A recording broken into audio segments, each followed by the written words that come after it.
She'll be a good queen. To the queen of the Seven Kingdoms. Daenerys is our queen. You are my queen. You are my queen. And you will always be my queen. While She is my queen. अबे बस कर मेरे भाई, बस कर। Game of thrones का final season 8 मतलब एक टोटल नॉनसेंस था और इसे देखते हुए सभी जीओटी फैंस को सरदर्द हो गया था कि भाई हम देख क्या रहे हैं, ये क्या हो रहा है। गेम ऑफ थ्रोन्स का शो दुनिया भर में पॉपुलर हुआ था क्योंकि इस शो की screen play writing, character development, acting, cinematography, action, literally हर एक aspect of film making top class रहा था। बट इस फाइनल सीजन 8 में हर एक एपिसोड का ऑलमोस्ट एवरी अदर सीन अखंड चूतियापा था। तो आखिर इस सीजन में ऐसे क्या प्रॉब्लम्स थे जिनके कारण आज गेम ऑफ थ्रोन्स इंटरनेट पर मजाक बन गया है। पहले 7 सीजन IMDb पर 9.5 रेटिंग की एवरेज रखने वाला ये शो आखिर फाइनल सीजन में सिर्फ 5.5 की एवरेज कैसे रख पाया? ऐसा क्या हुआ जिससे इस शो की पूरी इज्जत ही चली गई? इन्हीं के जवाब में मैं आपको आज बताऊंगा पूरे फाइनल सीजन के फ्लॉज, ऐसे बड़े बड़े प्रॉब्लम्स जिनकी वजह से गेम ऑफ थ्रोन्स के लेगेसी की पूरी तरह से वाट लग गई है और आज 2 साल बाद भी डाई हार्ड जीओटी फैंस सदमे में है। So without further do let's get into the video. First episode के शुरुआत में टीरियन विंटरफेल के बड़े मीटिंग में सबको बताता है कि लैनिस्टर आर्मी विंटरफेल आएगी और नाइट्स किंग के अगेंस्ट होने वाले वॉर में उनको मदद करेगी। And soon the Lannister army will ride north to join our cause. क्योंकि उसके बहन ने उसे वैसा बताया था। एक जमाने में टीरियन स्मार्ट डायलॉग मारा करता था। But a wise man once said that you should never believe a thing simply because you want to believe it. और गेम ऑफ थ्रोन्स को खेलने वाला एक शातिर खिलाड़ी था। Threaten me again and I'll have you thrown into the sea. But season 8 में वो अचानक से भोला बन गया है। वो कॉन्स्टेंटली रॉन्ग डिसीजंस लेता है और कुछ रॉन्ग डिसीजंस तो टोटली नॉनसेंसिकल होते हैं। I was a fool. Not for the first time. ये एक्चुअली मानता है कि सर्सी उन्हें मदद करेगी। Dumb cunt. बट यहाँ सर्सी ने लैनिस्टर आर्मी भेजने का प्रॉमिस किया तो टीरियन मान लेता है। इवन सांसा उसको बोलती है Cersei told you her army was coming north to fight for you, and you believed her. I used to think you were the cleverest man alive. King's Landing में Euron Greyjoy Golden Company के army लेके आता है। ये यूरॉन books में एक mysterious badass character दिखाया था जो कि आई पैच भी पहनता है, बट उसे शो में तो अलग ही लुक दे दिया है। चलो कोई बात नहीं, इट्स ओके, क्योंकि मैं मानता हूँ कि टीवी शो में थोड़ा डिफरेंस हो सकता है, बट शो में ये बंदा पूरा टाइम सर्सी के पीछे पड़ा रहता है। But first I'm gonna fuck the queen. और उसको लेके हॉर्नी रहता है और एक 15-16 साल के टीनेजर्स की तरह हमेशा फालतू सेक्स एंड डिक जोक्स मारता रहता है। Heard you have no cock. यहाँ यूरॉन डिक जोक्स मारता रहता है और सर्सी भी हमेशा बस एक ही बात करती रहती है, उसे गोल्डन आर्मी में एलिफेंट्स चाहिए। An elephant. I was told the Golden Company had elephant. I wanted those elephants. अबे दे दो यार इसके कोई एलिफेंट्स उसे। Elephants. No Elephants. no elephants. Jon Snow को इस सीजन के पहले एपिसोड के आखिरी सीन में फाइनली उसके पेरेंट्स के बारे में पता चलता है। इस सीजन के एक रेयर अच्छे सीन में सैमुअल जॉन को बताता है कि वो एक्चुअली रेगार टारगेरियन और लियाना स्टार्क का बेटा है और 7 किंगडम्स का असली किंग है। और ये बात अपना महान जॉन स्नो सीधा डेनेरिस टारगेरियन को जाके बताता है। My real name is Aegon Targaryen. अबे ये क्या पागल है क्या? इतना बड़ा सीक्रेट उसे क्यों बता रहा है? उसके ऐसा करने से कई सारे पॉलिटिकल और उनके बीच में पर्सनल प्रॉब्लम्स क्रिएट हो जाएंगे। इस सच्चाई से क्रिएट हुए प्रॉब्लम्स वो समझता ही नहीं है, बट लिटरली डैनी उसे समझाती है। If it were true, it would make you the last male heir of House Targaryen. You'd have a claim to the Iron Throne. इतने साल इंतजार करने के बाद नाइट्स किंग के आर्मी के साथ फाइनल बैटल शुरू होने वाली रहती है। मैं कोई वॉर एक्सपर्ट नहीं हूँ, बट इस वॉर के बैटल प्लान में मुझे स्टार्टिंग से ही कई सारे इलॉजिकल डिसीजंस लगे। पहली बात तो सारे मेन कैरेक्टर्स उन्होंने सीधा फ्रंट लाइन पर खड़े कर दिए हैं और ये दूर दूर बड़े पत्थर फेंक सकने वाली ट्रेब्यूशर मशीन अनसेलिड आर्मी के आगे क्यों है? अबे ऐसे तो आर्मी ऑफ द डेड पहले हमले में ही सारे मेन कैरेक्टर्स को मार डालेगी और सारे ट्रेब्यूशर्स को तबाह कर डालेगी। वॉर के पहले फुल साइलेंस रहता है और अचानक जहां से नाइट किंग और उसकी आर्मी आने वाली है वहां से मेलिसांद्रे टपक जाती है। अबे ये कहां से आ गई? वो वाला साइड तो नॉर्थ साइड है ना, वो उधर क्या कर रही थी? कूल एंट्री मारने के बाद वो एक डोथरा की वॉरियर के तलवार पकड़ती है और कुछ लॉर्ड ऑफ लाइट के मंत्र बोलकर सभी डोथरा की वॉरियर्स के स्वॉर्ड्स पर आग लगा देती है। और जैसे ही इन डोथरा की वॉरियर्स के तलवारों पर आग लगती है, ये सभी जोश में आ जाते हैं और बिना सोचे समझे सीधा अंधेरे में अटैक कर देते हैं। अबे तुम लोग कहाँ जा रहे हो? थोड़ा ठंडा लो भाई, अब तक तो एनिमी दिखा भी नहीं है और तुम सीधा कहाँ घुस रहे हो? वॉर मीटिंग में तो जॉन स्नो ने बोला था We can't beat them in a straight fight. ये तो हद है यार, प्लान्स कुछ बनाते हो और करते कुछ और ही हो। और तो और इन डोथरा की वॉरियर्स के साथ जोरा और जॉन का वुल्फ घोस्ट भी चला जाता है। वाह, फाइनली हमें आर्मी ऑफ द डेड दिखाई देती है और विंटरफेल पे वो अटैक करती है और अगले 10 मिनट में कुछ 50 बार सीन्स कट होते हैं। एक सीन से दूसरे सीन पर, दूसरे से तीसरे पर, बार बार सीन्स कट होते रहते हैं। ओ माय गॉड, एक तो पहले ही इस वॉर में क्या हो रहा है कुछ दिखाई नहीं देता, इसमें कंटिन्यूअसली अंधेरा होता है। बट तभी ओ थैंक गॉड, डैनी और जॉन अपने ड्रैगन से आग लगा देते हैं और कुछ थोड़ा उजाला आता है। बट इतने में नाइट्स किंग नॉर्थ से आइस स्टॉर्म लेके आता है और फिर कुछ घंटा नहीं दिखता, वापस अंधेरा। किसी भी ए लिस्ट बड़े शो में मैंने देखे हुई ये सबसे वर्स्ट सिनेमेटोग्राफी रहेगी। फिर इस स्पाइक ट्रेंच का तो मुझे लॉजिक ही नहीं समझा। ऐसे ट्रेंचेस ह्यूमन आर्मी के आगे होने चाहिए थे ताकि अटैक करने वाले वाइट्स को वो रोक सके, बट ये स्पाइक ट्रेंच अनसेलिड आर्मी और विंटरफेल कैसल के बीच में है। What logic is that? इसके वजह से कितने सारे सोल्जर्स पीछे रिट्रीट करते भागते भागते ही मर गए और उसमें वापस से ये अंधेरा। Just look at this shot. अरे इसमें हो क्या रहा है? कुछ दिखाई दे रहा है क्या? Just pathetic cinematography. इससे अच्छी लाइटिंग तो स्टूडेंट्स अपने कॉलेज के शॉर्ट फिल्म्स में करते हैं। तभी विंटरफेल की अपनी हीरोज की आर्मी डिसीजन लेती है कि इस ट्रेंच को जलाना चाहिए। Thank God, good decision, at least अब तो कुछ दिखाई देगा। बट उसमें भी ये मेलिसांद्रे के लॉर्ड ऑफ लाइट के जादू की नौटंकी ली है। कभी ये एक बार मंत्र बोलती है तो सब तलवारों पर आग लग जाती है, बट यहाँ पर वो 10 बार मंत्र बोलने पर भी आग नहीं लगती।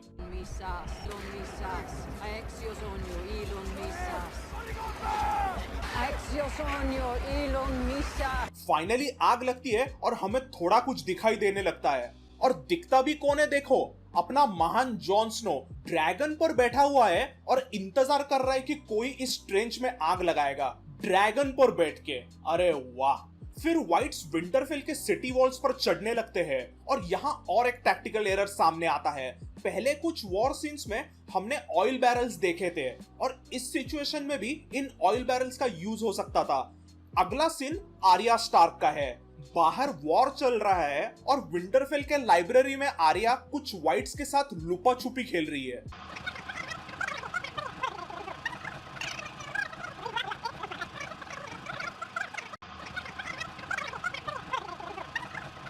बाहर कुछ 2-3 लाख इंसान और 10 लाख के डेड आर्मी के बीच में लड़ाई हो रही है, बट इस लाइब्रेरी में ऐसी कुछ एडवांस नॉइज कैंसलेशन वाली दीवारें लगी है कि अंदर कुछ भी सुनाई नहीं देता, फुल साइलेंस।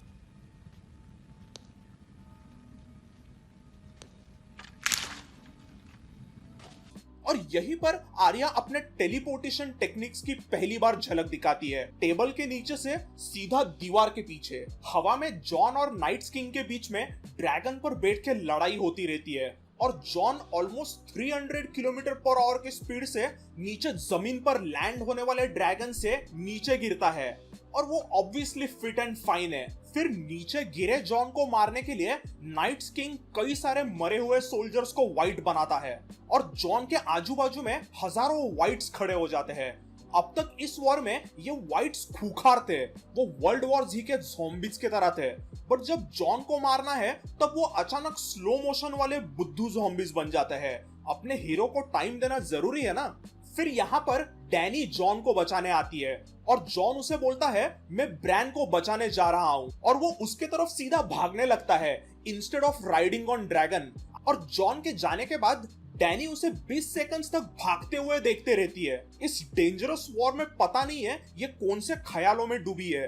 अबे उड़ जा यार, तेरे आजू बाजू में हजारों वाइट्स है और वो अभी भी उड़ सकती थी। ये वाइट्स जॉन के लिए स्लो मोशन में रहते हैं, बट डैनी के लिए वो अचानक से सुपर फास्ट खूंखार वाइट्स वापस बन जाते हैं और ड्रोगन पे चढ़ के उस पे अटैक करते हैं। डैनी ड्रोगन से नीचे गिरती है और अचानक वहां पर टेलीपोर्ट होके आता है सर जोरा।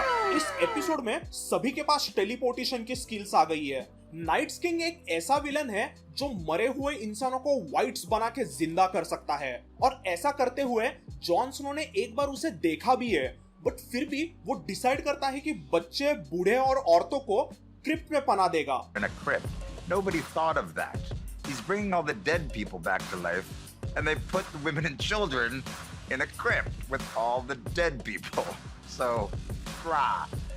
ऑब्वियसली जो होना था वही हो जाता है।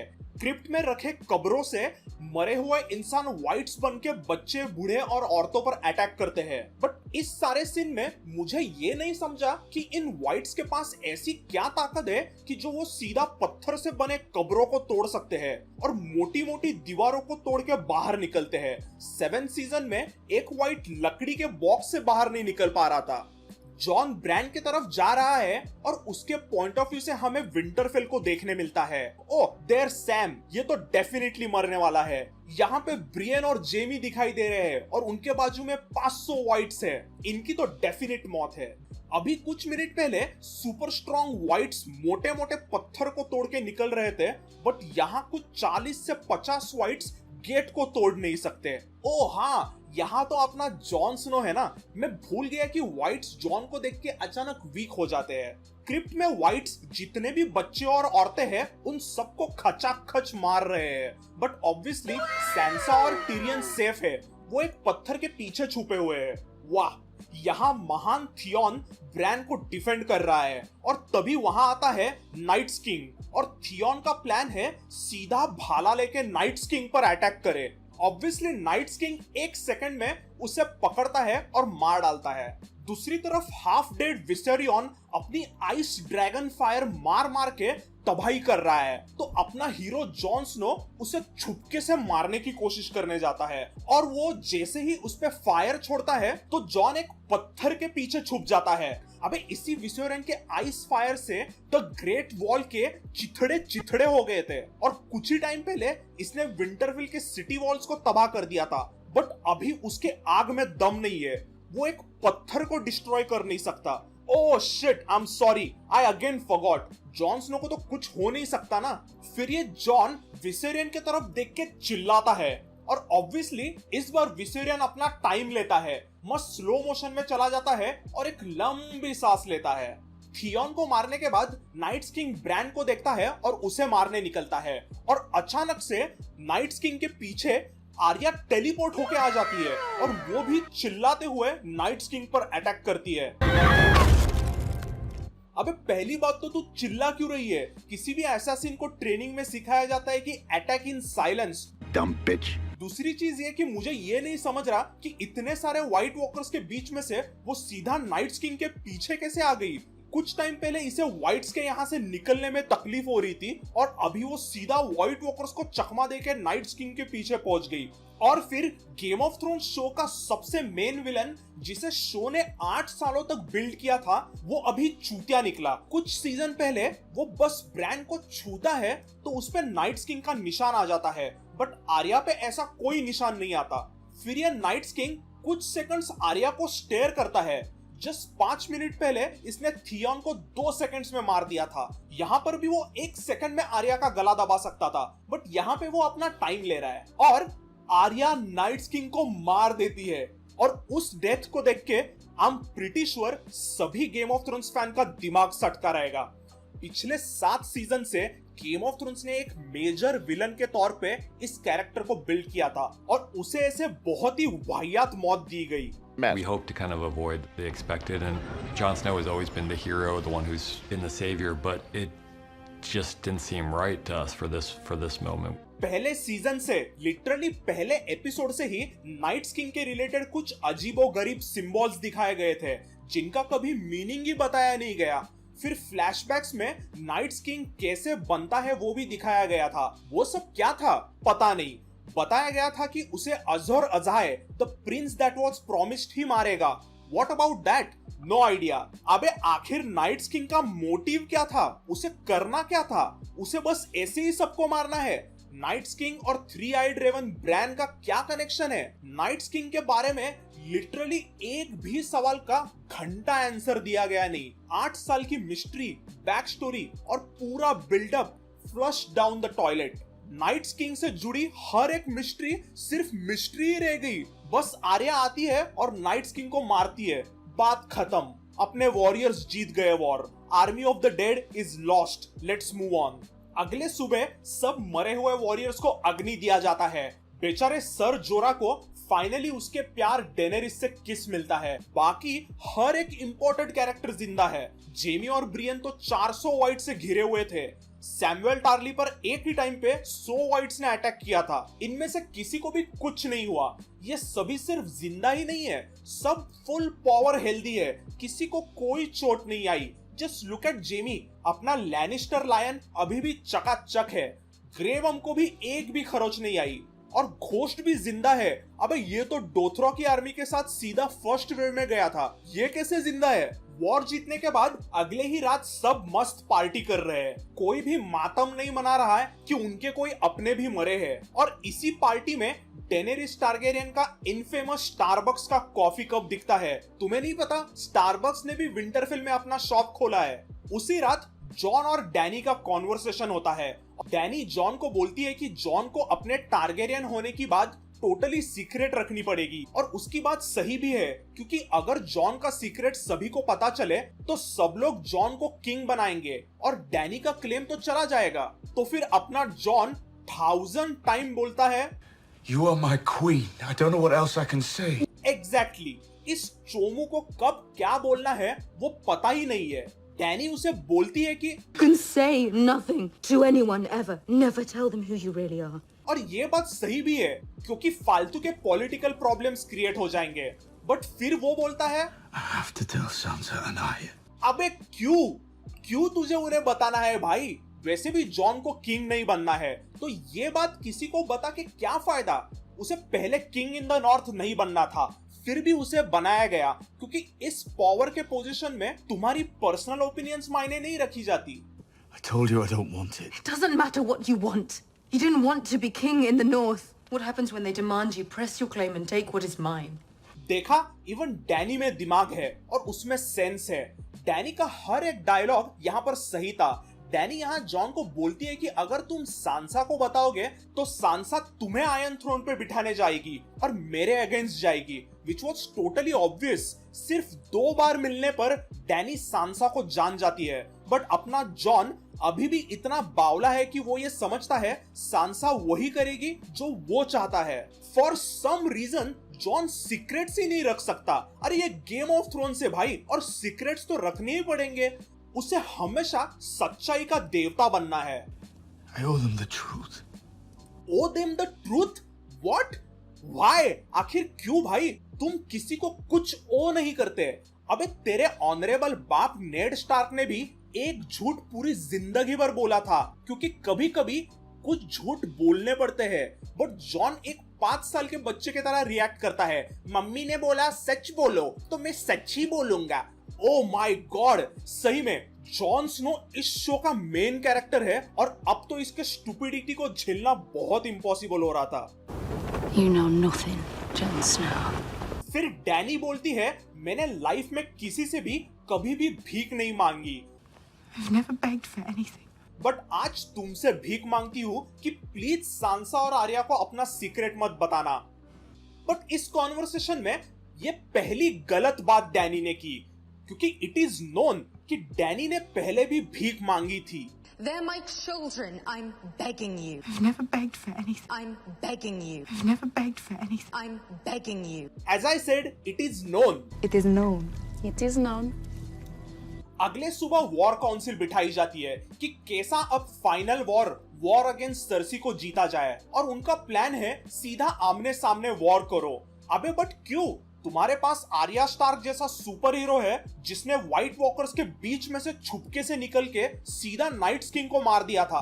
तो उसके लिए सरसी क्या ही चीज है। टिरियन और सेर दावोस किंग्स लैंडिंग में घुसने का सीक्रेट पैसेज जानते हैं। उस सीक्रेट पैसेज में से आर्या को लेके जाओ, आगे वो सारा काम खत्म कर देगी। इतना वॉर करने की क्या जरूरत है। यहाँ पर स्टार्क्स का कॉन्वर्सेशन शुरू रहता है और जॉन उन्हें बोलता है कि हमें डैनी की जरूरत थी और हमें हमेशा ही एलाइज लगेंगे। तब आर्या बोलती है, That's all right. I don't need many allies. I don't need allies? अबे तू जिंदा इस वजह से है क्योंकि तेरे एलाइज रहे थे, कुछ ऐसे दोस्त रहे थे जिन्होंने अपनी जान दांव पे लगाई और इसे बचाया था। बट सडनली अभी आर्या बिंदास बन गई है, उसे किसी की जरूरत नहीं। She needs no ally. वाह क्या बात है। फिर जॉन बोलता है डैनी ने उनकी नाइट्स किंग के अगेंस्ट मदद की थी, बट सांसा बोलती है I is the one that killed the Night King. Oh God, ये क्या बचपना है यार। अबे डैनी की डोथरा की आर्मी, अनसलिड आर्मी और ड्रैगन्स के वजह से तुम्हारा विंटरफेल अभी सेफ है, बट तू यहाँ पर उसकी फालतू बिचिंग कर रही है। और इसी कॉन्वर्सेशन के एंड में अपना बावला जॉन आर्या और सांसा को बता देता है कि वो एक्चुअली टारगेरियन है और दोनों सिस्टर्स को बोलता है कि तुम कसम खाओ कि किसी को ये चीज नहीं बताओगे। You have to swear it before I tell you. Swear it. I swear it. Swear. But काय की कसम, जॉन का ये सीक्रेट सांसा टिरियन को बता देती है। बेचारे नेड स्टार्क ने जिस चीज को 15 साल तक अपने दिल में छुपाया था, उसे ये लड़की 15 मिनट भी छुपा नहीं सकती। Swear. दोनों लैनिस्टर्स टिरियन और जेमी मस्त बियर मारते रहते हैं और तभी वहां पे आता है ब्रॉन और वो आके उनको बताता है कि उसे सरसी ने एक सेमी ऑटोमेटिक क्रॉसबो दी है और इन दोनों को मारने बोला है, जिसके बदले में सरसी ब्रॉन को रिवर रन का लैंड देगी। बस एक बार ऐसा थ्रेट करने पर टिरियन उसे बोल देता है High Garden. और मेरा रिएक्शन था, High Garden, are you mad? अबे पूरे वेस्टेरोस का one of the biggest and most powerful castle तू ऐसे ही उसको ऑफर कर रहा है। और ब्रॉन भी उनकी बात मान के चला जाता है, जैसे कि उसे उस कैसल की गारंटी ही मिल गई। जॉन अब किंग्स लैंडिंग के तरफ निकल रहा है और वो घोड़े पे से जाएगा। वहीं पे उसे उसका डायर वुल्फ घोस्ट दिखाई देता है। जॉन घोस्ट के तरफ देखता है और बस घोड़े पे चढ़ के निकल जाता है। व्हाट? अबे यार उसे पेट तो कर, उसे जाके हक तो कर यार, वो इतना देख रहा है तुझे। जॉन ने अब तक के किए हुए सभी बकवास को मैंने झेला, but this was too much. बेचारा घोस्ट कितना उदास लग रहा था। अपने वॉरियर शिप लेके किंग्स लैंडिंग की तरफ निकलते हैं और एक जहाज में टिरियन लॉर्ड वेरिस को बताता है कि जॉन एक्चुअली टारगेरियन है। सही में इस बात को सीक्रेट रखने की पावर सिर्फ नेड स्टार्क के पास थी। पर छोड़ो यार, इतना स्पाइसी गॉसिप कोई कैसे अपने पेट में रखे। अब तो even I don't care. Danny ड्रोगन पर बैठ के मस्त हंसते हंसते हवा में उड़ रही है और तभी अपनी पूरी फ्लीट लेके यूरॉन डैनी पे अटैक करता है और शो राइटर डेविड बेनियोफ के मुताबिक डैनी यूरॉन के फ्लीट के बारे में ही भूल गई है। Danny kind of forgot about the Iron Fleet and Euron's forces. वो भूल गई है कि यहाँ पर यूरॉन की शिप्स भी हो सकती है। लॉर्ड वेरिस ने उसे क्लियरली यूरॉन के फ्लीट के बारे में बताया था। And the Golden Company has arrived in King's Landing, courtesy of the Greyjoy Fleet, the Greyjoy Fleet, the Greyjoy Fleet. फिर भी चलो मान लिया कि डैनी यूरॉन के फ्लीट के बारे में भूल गई, बट उसे ऑलमोस्ट 2000 फीट हवा में से इतने सारे जहाज नहीं दिखे क्या? और इतने ऊपर उड़ने वाले ड्रैगन्स को 3 परफेक्ट शॉट्स कैसे पड़े? परफेक्ट बोले तो एकदम परफेक्ट। एक पेट में, एक पंख में और तीसरा सीधा नेक में घुसा और फोर्थ तो डैनी के नजदीक से गया। यार ये यूरॉन और उसके स्कॉर्पियन वेपन्स की क्या जबरदस्त एक्यूरेसी है। अब तो डैनी गई।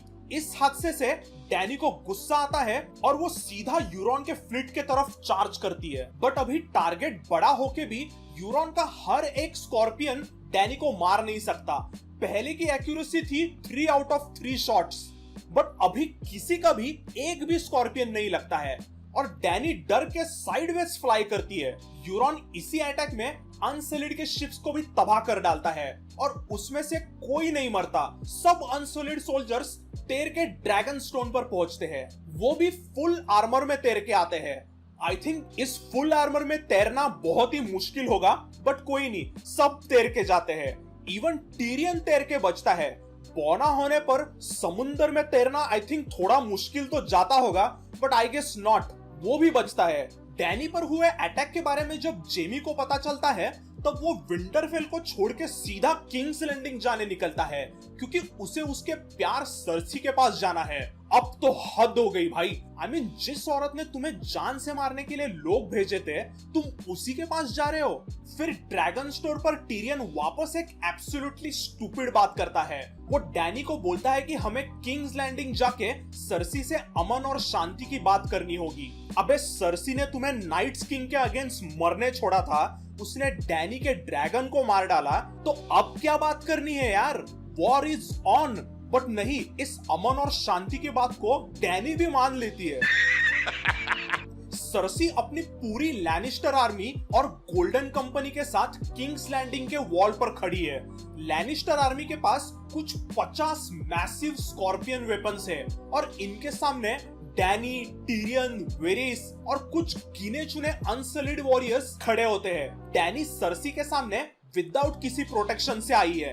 अब मुझे बताओ, अगर ये स्कॉर्पियन वेपन्स यहाँ से फायर किए जाते तो डैनी कैसे बचती? आई मीन जस्ट देखो कितने सारे वेपन्स है। सर्सी ने क्वीन बनने के लिए सीधा सेप्ट ऑफ बैलर को उड़ा दिया था और कुछ हजारों लोग मारे थे, और अभी वो अपने आर्च राइवल डैनी को यही के यही मार सकती थी। But now that is against the rules of war, और आज अचानक सर्सी सभी रूल्स को फॉलो करेगी। काइबन से बात करके टिरियन सीधा सर्सी के तरफ चलने लगता है। यहाँ पे लैनिस्टर सोल्जर्स एक झटके में उसे मार सकते हैं। पिछले 7 सीजन से सर्सी को टिरियन को मरवाना है, और इवन इस फाइनल सीजन में सर्सी ने ब्रॉन को टिरियन को मारने भेजा था, बट आज वो अचानक अच्छी बन गई है। रूल्स ऑफ वॉर को वो फॉलो कर रही है और अपने भाई से क्यूट क्यूट बातें करेगी। यहाँ पर टिरियन और सर्सी के बीच में कॉन्वर्सेशन शुरू होता है। टिरियन नीचे जमीन पर खड़ा है और सर्सी कुछ 300 फुट दीवार के ऊपर खड़ी है, बट ये दोनों नॉर्मल आवाज में बातें करते हैं और दोनों को एक दूसरे की बातें परफेक्टली सुनाई देती है। I just don't get it, बिना चिल्लाए ये एक दूसरे की बातें कैसे सुन सकते हैं? टिरियन सर्सी को बोलता है, तुम सरेंडर करो क्योंकि तुम प्रेग्नेंट हो, लिव फॉर योर चाइल्ड। ये बात सुन के पीछे यूरोन का तो दिमाग सटकना चाहिए था, क्योंकि उसे हमेशा से सर्सी के साथ बच्चा चाहिए था, बट सर्सी तो पहले से ही प्रेग्नेंट है और उसे पता भी नहीं है, बट वो कुछ रिएक्ट नहीं करता। और सबसे इंपॉर्टेंट क्वेश्चन ये है कि सर्सी कभी प्रेग्नेंट एक्चुअली थी भी या नहीं? सीजन 7 में किंग्स लैंडिंग में सर्सी और टिरियन के कॉन्वर्सेशन में सर्सी उसे बताती है कि वो प्रेग्नेंट है। उसके बाद में टिरियन वहां से विंटरफेल आता है, वहां कुछ हफ्ते जाते हैं, नाइट्स किंग का वॉर होता है, फिर वो ड्रैगन स्टोन जाते हैं, फिर वहां पे भी काफी दिन रुकते हैं, फिर वहां से यहाँ किंग्स लैंडिंग आते हैं। इतने सारे टाइम में कम से कम 10 से 12 महीने गए रहेंगे, और इतने टाइम के बाद भी सर्सी फुल्ली फिट है। उसका बेबी बम्प वाला पेट भी नहीं दिखाई देता, बट फिर भी ये चोमू टिरियन को लगता है कि वो प्रेग्नेंट है और वो उसकी बात मान के सरेंडर भी करेगी। ऑब्वियसली सर्सी सरेंडर नहीं करती और मिसांदाई को मार डालती है। अब यहाँ पे भी वॉर खत्म हो सकता था।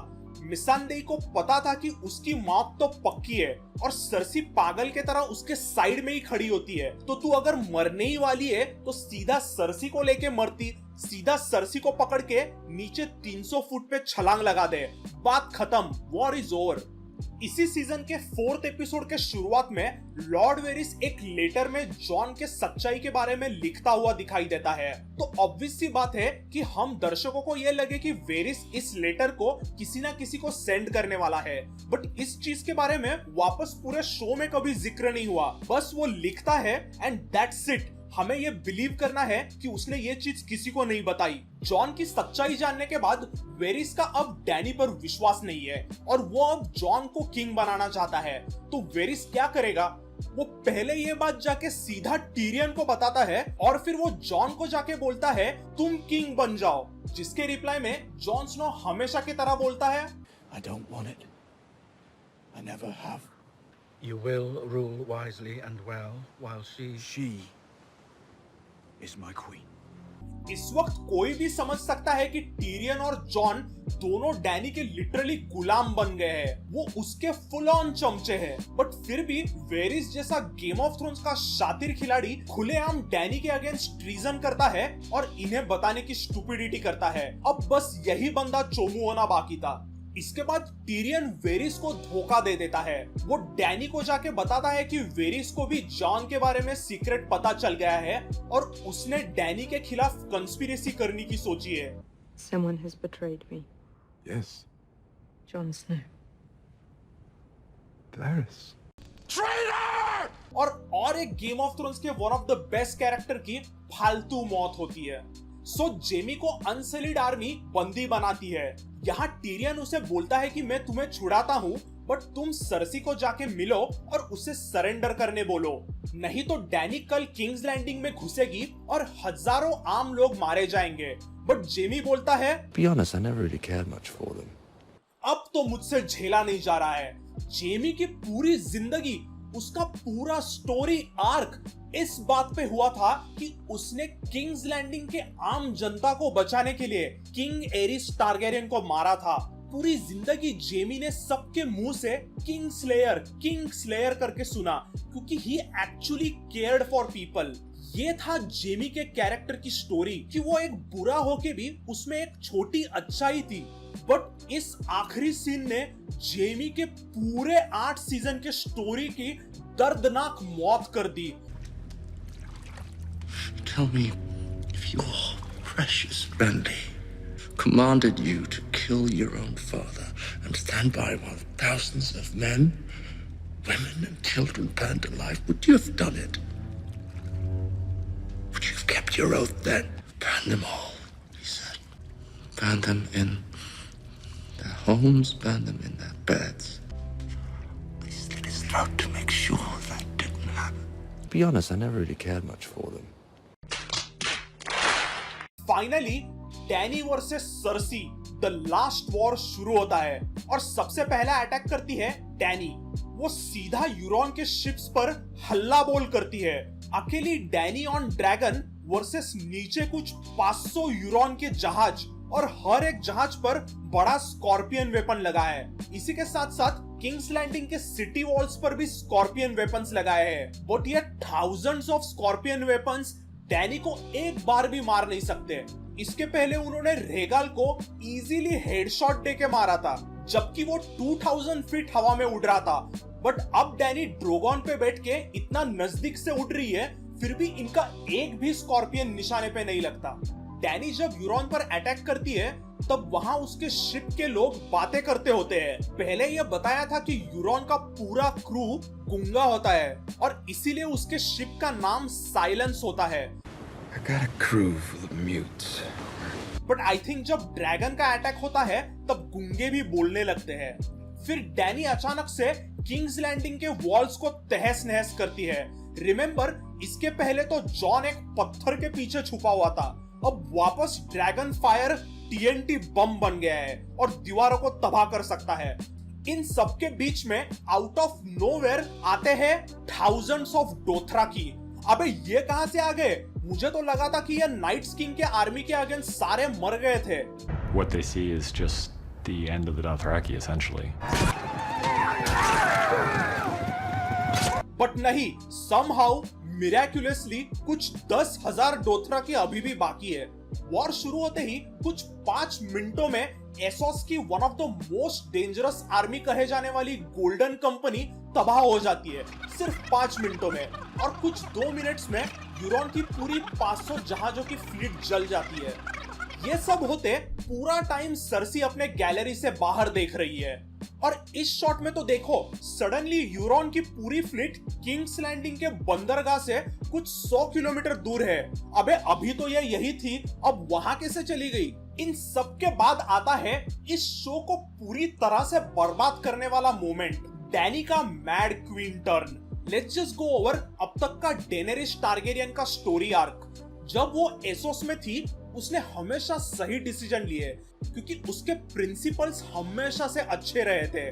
जब जरूरत नहीं थी तभी भी उसने रिस्क लेके हजारों स्लेव्स को रिहा किया। How many slaves are there in Yunkai? 200,000. Then we have 200,000 reasons to take the city. Season 4 में जब एक आदमी डैनी को बोलता है कि ड्रैगन्स ने उसके बच्चों को जलाया, तो डैनी अपने खुद के बच्चे छोटे ड्रैगन्स को लॉकअप में डालती है क्योंकि उसके ड्रैगन्स ने कुछ बेगुनाहों को मारा।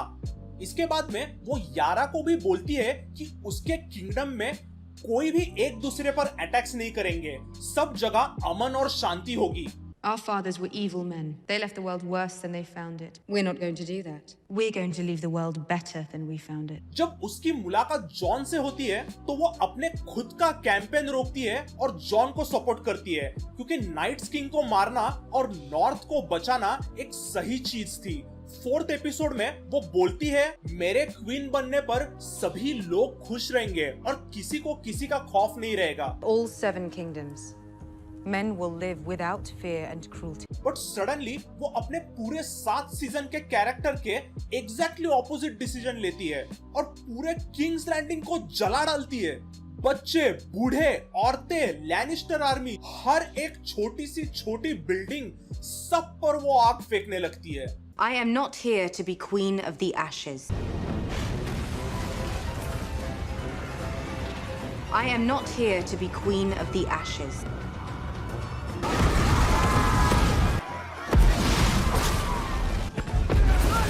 I am not here to be queen of the ashes.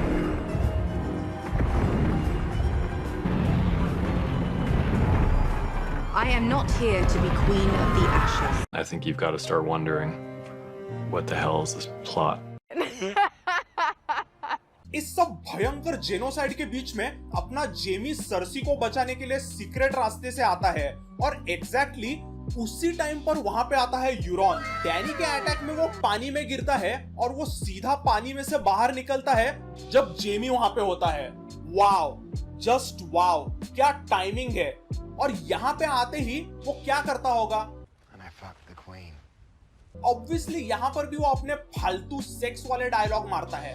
फिर दोनों सर्सी के चूतियों में बकवास फाइट होती है और एक हाथ वाला जेमी यूरॉन को मार डालता है। Along with my big cock. Danny यहाँ अभी भी सब पे आग मार रही है और आर्या यहाँ किंग्स लैंडिंग में भाग रही है। उसके आजू बाजू में हर एक इंसान जल के मर रहा है बट ये हमेशा बच रही है। उसे तो एटलीस्ट 3 बार मरना चाहिए था बट शी इज सेफ। और इतने में वहां पे एक अचानक से घोड़ा आ जाता है। आई थिंक ये घोड़ा गोल्डन आर्मी के कैप्टन का था। इस पे ड्रैगन फायर चलाई गई थी बट ये भी जिंदा है। फाइनली जेमी और सर्सी एक दूसरे को मिलते हैं। What a sweet moment. इस औरत ने जेमी को मारने ब्रॉन को भेजा था बट अभी भी ये दोनों कितने इमोशनल है। फिर गेम ऑफ थ्रोन्स के ये दोनों आइकॉनिक कैरेक्टर्स मरते हैं रेड की बिल्डिंग के मलबे के अंदर दफन होके। Wow. If you could describe the season finale of Game of Thrones in one word, how would you describe it? Disappointing. इस पूरे तांडव के बाद फाइनली डैनी वॉर जीत जाती है और टीरियन सीधा जाता है रेड कीप के तरफ। और रेड कीप में यहाँ वहां घूमने के बाद टीरियन एग्जैक्टली जेमी और सर्सी के लोकेशन पे पहुंच जाता है। अरे हमने तो देखा था जेमी और सर्सी के ऊपर पूरी रेड कीप की बिल्डिंग गिर गई थी बट अपना टीरियन कुछ ही पत्थर उठाता है और उनकी बॉडीज मिल जाती है। आई मीन जस्ट छोड़ो यार। अब क्रूअल डैनी स्पीच देने बाहर आती है और अभी भी हजारों अनसलीड आर्मी और डोथरा की मौजूद है। सही में यार, मुझे पूरे सीरीज का सबसे बड़ा क्वेश्चन ये है कि ये डिकलेस अनसलीड सोल्जर्स और डोथरा की अभी भी इतने सारे कैसे जिंदा है। सीजन 4 में मीरिन में कई सारे अनसलीड मारे गए थे। फिर सीजन 5 में चिल्ड्रन ऑफ हार्पी ने इनके हजारों सोल्जर्स मारे थे। फिर लैनिस्टर आर्मी के अगेंस्ट इनके हजारों सोल्जर्स मारे गए थे। इसके बाद में आर्मी ऑफ द डेड के अगेंस्ट इनके हजारों सोल्जर्स मारे गए बट ये कभी कम ही नहीं होते। आई मीन जस्ट देखो अभी भी कितने सारे बाकी है। How the fuck is this possible. फिर यहाँ डैनी भोंकने लगती है कि वॉर अभी भी खत्म नहीं हुआ, अब तो पूरे दुनिया पर कब्जा करना है। मतलब अब वो पूरी तरह से पागल बन गई है। फिर डैनी टीरियन को बंदी बनाती है। क्यों भाई? टीरियन ने भी वेरिस की तरह ट्रीजन ही किया था ना, तो जला दे उसको भी। टीरियन को क्यों प्रिजन में डाल रही है? कुछ 50-60 हजार लोगों को तो तूने जला ही दिया है, अब इस बॉने को भी जला दे। फिर आर्या और जॉन के कॉन्वर्सेशन में आर्या गेम ऑफ थ्रोन्स के हिस्ट्री का सबसे चूतिया डायलॉग मारती है। I know a killer when I see one. Just claps. ताली बजाओ रे। आर्या कितनी होशियार है, उसे लोगों को परखना आता है। आर्या अगर किसी इंसान को पूरा शहर जलाते हुए देखी तो आर्या समझ जाती है कि वो इंसान एक किलर आदमी है। आज तक लाइफ में मैंने कई बार यू डोंट से मीम देखा हुआ है, बट ये मीम इस सीन पर सबसे परफेक्टली लागू होता है। फिर जॉन स्नो एंड टीरियन का कॉन्वर्सेशन चालू होता है। यहाँ आके जॉन बोलता है कि डैनी ने जो किया वो उसे जस्टिफाई नहीं करेगा। I can't justify what happened. Few moments later. She saw her friend beheaded. She saw her dragon shot out of the sky. And she burned down a city for it. Ah, it's easy to judge when you're standing far from the battlefield. Dumb cunt. Dany Iron Throne को देखती है और वहां हजारों अनसलीड और डोथराकी में से एक भी बॉडीगार्ड मौजूद नहीं होता। जॉन उस थ्रोन रूम में अकेला आता है, वो भी फुल वेपन्स के साथ, और जॉन डैनी को मार देता है। एग्जैक्टली इसीलिए पहले के सीजन्स में हमेशा किंग के साथ 7 किंग्स गार्ड रखे जाते थे। पूरे सिटी को जिंदा जलाने के बाद कुछ ही घंटों में डैनी भी मर जाती है। डैनी के मरने पर ड्रोगोन को गुस्सा आता है और अब तक पूरी तरह से जानवर रहने वाले ड्रैगन में अचानक से सूझबूझ आ जाती है। वो जॉन को नहीं मारता, वो ये समझता है कि आयरन थ्रोन के वजह से ही सारे वॉर्स हुए और उसकी माँ डैनी भी इस आयरन थ्रोन के वजह से मरी, तो वो उसे जलाता है। Like what? इस टोटल अखंड चूतियापे के बाद एक लास्ट बड़ी मीटिंग होती है जिसमें ग्रे वर्म मीटिंग में आके सबको बताता है कि जॉन स्नो को प्रिजन में डाला गया है। सो इस फाइनल मीटिंग में शामिल होती है यारा ग्रेजॉय। इस कैरेक्टर को तो पूरी तरह से साइडलाइन किया गया है। यारा ने सीजन 6 में डेनेरिस को मदद करने के लिए प्रॉमिस किया था, जिसके बदले में डैनी आयरन आइलैंड्स को फ्री कर देगी। पूरे सीजन 8 में उसने डैनी को हेल्प भी नहीं की। डैनी को जब जरूरत थी तब तो तू आई नहीं, और अब बोल रही है कि तू डैनी को ही सपोर्ट करेगी। I swore to follow Daenerys Targaryen. यारा के जहाजों के मदद से डैनी यूरोन के फ्लीट को हराती तो थोड़ा लॉजिकल भी लगता, बट कॉम्प्लिकेट क्यों करना है? डैनी सिर्फ एक ड्रैगन से सबको मार ही सकती है ना। फिर सेर डाओस बोलते हैं कि अनसलिड वालों को उनका एक हाउस दिया जाएगा। अबे हाउस देके क्या होगा, क्योंकि अगली जनरेशन तो पैदा ही नहीं होगी ना। टीरियन इस मीटिंग में कुछ बोलने जाता है तो ग्रे वर्म सीधा लेवल 9000 गुस्से से लाल हो जाता है। You are not here to speak. फिर टीरियन क्या करता है? पूरा 10 मिनट का स्पीच देता है। स्पीच में टीरियन बोलता है कि वेस्टेरोस के लिए एक नया किंग चूज करो। टीरियन वहां एक प्रिजनर बन के आया था और आगे पूरे कंट्री में क्या होगा ये वो डिसाइड करता है। वाह! यहीं पे एक मस्त सीन में सैमुअल टार्ली डेमोक्रेसी की आइडिया सजेस्ट करता है तो सब लोग उस पे हंसने लगते हैं। इवन यारा ग्रेजॉय उस पे हंसती है। अबे यहाँ यारा क्यों हंस रही है? क्योंकि यारा के आयरन आइलैंड्स का किंग स्मूट मतलब किंग डिसाइड किया जाने वाला एक एक्चुअली डेमोक्रेटिक इलेक्शन है, तो सैमुअल के इस आइडिया को एक्चुअली यारा ने सपोर्ट करना चाहिए था। इसके बाद भी टीरियन अपनी बकबक कंटिन्यू रखता है और गेम ऑफ थ्रोन्स के इस फाइनल सीजन के अखंड चूतापे को कंप्लीट करता है। वो कहता है ब्रैन द ब्रोकन किंग बनेगा क्योंकि उसकी स्टोरी सबसे अच्छी है, और उसे टीरियन ब्रैन द ब्रोकन क्यों बोल रहा है? अबे वो चल नहीं सकता तो उसे क्या सीधा लंगड़ा बोलेगा? हद हो गई यार ये तो। But I ask you now, if we choose you, will you wear the crown? और इसके जवाब में ब्रैन बोलता है, Why do you think I came all this way? बस यहाँ पर इस शो के चूतियापे की लिमिट क्रॉस हो गई थी। पहले एक एपिसोड में ब्रैन बोलता है कि वो ब्रैन स्टार्क नहीं है। And I would still be Brandon Stark. You're not? No, I'm something else now. वो कुछ अलग एंटिटी बन चुका है।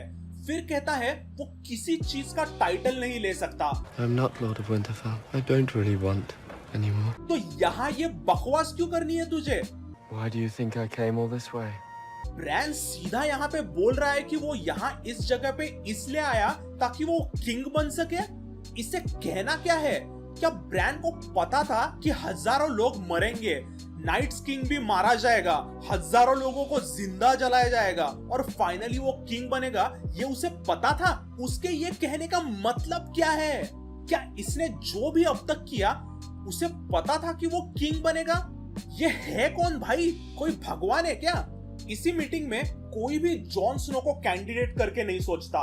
He is the son of ice and fire, but वो अब हमेशा प्रिजनर है क्योंकि उसने क्वीन डेनेरिस को मारा। अबे उसने लाखों लोगों को जलाने वाली पागल औरत को मारा था। आई थिंक वेस्टेरोस वासी इस बात को समझ सकते हैं और अनसलिड नहीं माने तो मार डालो उनको। ये क्या बात हुई? जॉन जैसा कैरेक्टर अभी भी जिंदा है और अभी भी किंग इन द नॉर्थ है, बट अब उसे ये पनिशमेंट देंगे किस हक से? क्यों? सिर्फ अनसलिड चाहते हैं इसलिए?